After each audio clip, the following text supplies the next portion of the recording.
Market value 1,00,000 గజం నేను చెప్పాడు. 50 కోట్లు ఒక ఎకరం. అంటే దగ్గర ఇప్పుడు చూస్తే మొత్తం 50,000 కోట్ల ఆస్తి. 50,000 కోట్ల ఆస్తి.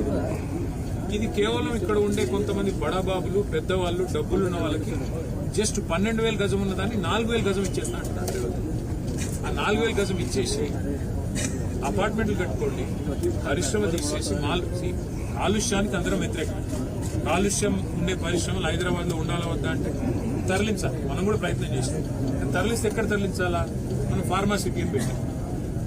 ఫార్మాసిటీ అంటే ఇక్కడ పరిశ్రమను అక్కడ తీసుకెళ్లాలి. ఇప్పుడు మీరు అందరూ ఉన్నారు, మీకు పిల్లలు ఉంటారు, స్కూల్స్ ఉంటాయి, అట్లాగే మీకు కావాల్సిన ఇక్కడ చిన్న వ్యాపారాలు, అవన్నింటినీ కూడా అక్కడ ఏర్పాటు చేసి తరలిస్తే పోతుంది, లేదా పోదు. కాబట్టి తరలించాలంటే కూడా మొత్తం వ్యవస్థ ఏర్పాటు చేయాలి. ఈయన ఏం చేస్తున్నాడు?